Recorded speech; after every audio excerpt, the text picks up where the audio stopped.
سلام بچه، خوش اومدید به یه ویدیو دیگه. امروز منم گفتی از بازی امانگیگا آسه. آره فکر کنم همونه. و بچه فیلتر شکن شما نیاز دارین، اینو بهتون معرفی میکنم. داخل کانال ما اگه دوست داشتین ویدیوشو گذاشتم، بهترین فیلتر شکن ها. حتما میرید کانال ساب زنین، اگه خوشتون اومد حتما لایک کنین و برو بریم داخل امانگاس آس و وای میسیم که بالا بیاد.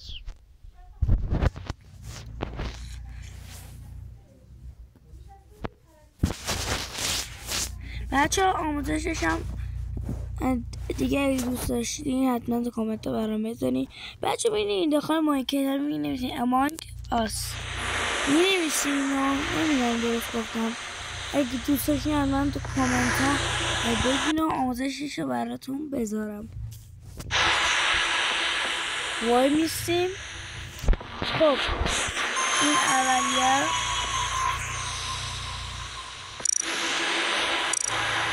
این. خب بچه بذار اینا بهتون بگم. خب اینو بزنیم. خب الان بهتون میگم چیه. بهتون مثلا که سرورهای کسی دیگر نشون میده که بریم توش بازی کنیم و الان ما فعلا نمیدونیم اینا رو. و اینم اگه دوستتون یه سروری داشته باشه همین گزینه اولی رو اینجا اکانتش رو و وارد سرور و این سومیه رو میزنیم و اینجا میزنه تو چه مپی میخوایم باشیم. اینجا میزنه تو چه مپی میخوایم باشیم اینا و اینجا تعداد بازیکنان، تعداد قاطعا و من همین میذارم 2 تاش میکنم. تعدادم 15 نفر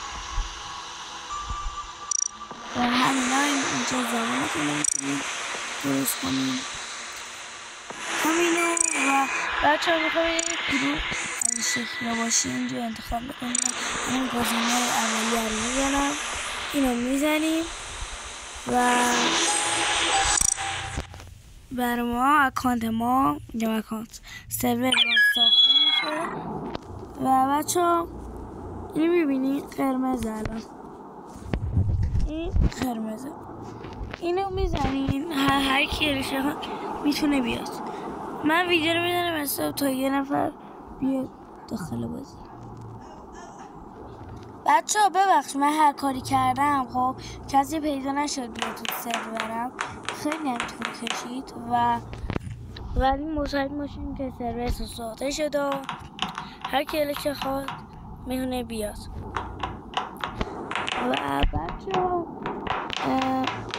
این هم از سرور ما و این رفت داخل اون بخش دومه بودش زده بود همه سرور مونده بود داخل بخش اونا. هر کلشه ها امنه میزن و وارد بازی میشه. و بچه ها حتما لایک ویدیو رو ببریم بالا، خیلی به من حمایت میشه. سابسکرایب اصلا فراموشتون نشه و اگه جدید هستین حتما سابسکرایب کنین، ما رو به دوستاتون معرفی کنین.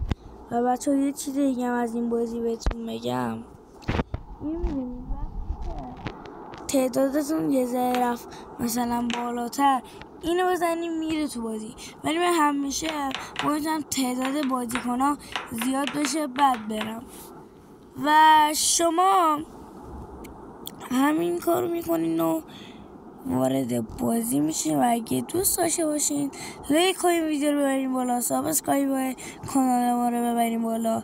حتما گیم پلی اینم خواهیم داشت و تا ویدیو بعد پیس اوت.